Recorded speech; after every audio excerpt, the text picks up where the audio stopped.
New Zealand کے شہر Christ church میں عیسائی دہشت گردی کا المناک واقعہ، جس میں نماز جمعہ کے موقع پر 2 مسجدوں میں فائرنگ سے 49 نمازی شہید اور 20 زخمی ہوئے۔ قاتل کا تعلق آسٹریلیا سے بتایا جا رہا ہے۔ استعمال شدہ خودکار اسلحہ پر تحریری مواد اس کا مذہبی عیسائی انتہا پسند گروپ سے تعلق ظاہر کرتا ہے، وہی انتہا پسندی جسے مغرب صرف اسلام سے جوڑتا ہے اور جس کو بنیاد بنا کر نہ جانے کتنے مسلم ممالک کو مغرب نے اپنے سیاسی اور معاشی مفادات کی بینٹ چڑھا دیا۔ کتنے معصوم مسلمانوں کو صرف اسی لیے اپنی جان سے ہاتھ دھونے پڑے کیونکہ مغرب نے ساری دنیا میں مسلمان کو دہشت گرد بنا دیا۔ آج ہر مسلمان خود کو کسی کٹہرے میں کھڑا پاتا ہے۔ غیر مسلم ممالک میں رہنے والا ہر مسلمان لاشعوری طور پر اس خوف میں مبتلا ہے کہ جانے کب اسے کسی بھی اقدام میں دہشت گرد قرار دیا جائے۔ آج ہر سنت رسول پر چلنے والا نوجوان مغرب میں شک کی نگاہ سے دیکھا جاتا ہے۔ ہر داڑھی والے میں ان کو دہشت گرد نظر آتا ہے۔ دنیا کے کسی بھی حصے میں ہونے والی دہشت گردی میں مغربی دنیا کو صرف مسلمانوں کا ہی ہاتھ دکھائی دیتا ہے۔ وہ ہمیں انتہا پسند اور بنیاد پرست کہتے ہیں، اور جب کسی غیر مسلم نے مسلمانوں کو اپنی مذہبی انتہا پسندی کی بینٹ چڑھایا ہے، جیسے UK اور فرانس کا واقعہ، اس کے قاتل کو ذہنی مریض ثابت کرنے کی کوشش کی جاتی ہے، اس کے اقدام کا ہر ممکن جواز تلاش کیا جاتا ہے، اور اس وقت تمام غیر مسلم ریاستیں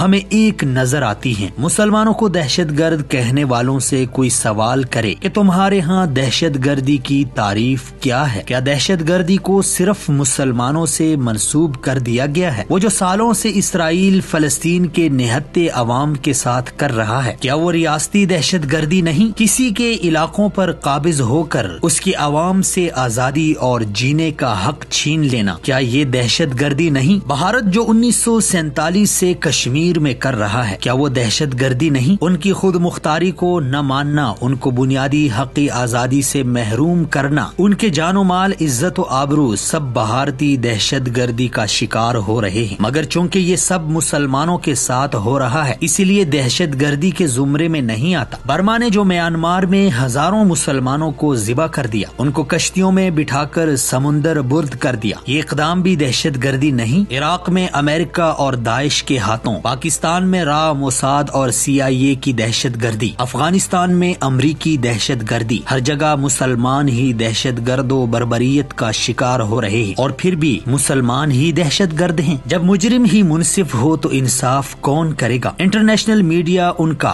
دنیا کے با اختیار ممالک بھی یہی، اقوام متحدہ بھی انہی کے گھر کی لونڈی۔ جب کسی مسلم ملک کے خلاف بات آتی ہے تو یہ سب متحد ہو جاتے ہیں، اور ہم مسلمان ہمیشہ اپنے ذاتی، علاقائی، سیاسی اور معاشی مفادات کی خاطر بٹے ہوئے ہیں۔ مسلمان کبھی مسلم امہ نہ بن سکے۔ ہم تو مغربی قومی نظریہ کی بھینٹ چڑھ کر سرحدوں میں تقسیم ہو گئے ہیں، اور یہی وجہ ہے کہ سارے الزام بھی مسلمانوں ہی پر اور مقتول بھی وہی ہیں۔ اس واقعہ میں یہ خوش آئند بات ہے کہ نیوزی لینڈ کی وزیر اعظم نے اگر مگر کرنے کی جگہ واضح طور پر اسے دہشت گردی قرار دیا اور 2 ٹوک الفاظ میں کہا کہ مرنے والے ہم میں سے تھے، جبکہ دہشت گرد اور انتہا پسند کے لیے اس ملک میں کوئی جگہ نہیں۔ حقیقت تو یہ ہے کہ دہشت گردی کا کوئی مذہب نہیں ہوتا۔ انتہا پسندی چاہے کسی بھی مذہب میں ہو، انسانیت کے خون پر ناقابل قبول ہے۔ ہر انسان کا لہو سرخ ہی ہے۔ اب اس بات کو مغرب کو سمجھانا ہوگا کہ دہشت گردی کا لیبل صرف مسلمانوں پر لگا کر وہ خود کو محفوظ نہیں کر سکتے۔ ضرورت اس بات کی ہے کہ تمام ممالک مذہب کے دائرے سے نکل کر، تمام مفادات سے مبرہ ہو کر، دنیا کے کسی بھی حصے میں کسی بھی صورت میں ہونے والی دہشت گردی کے واقعے کے خلاف واضح اقدامات کریں۔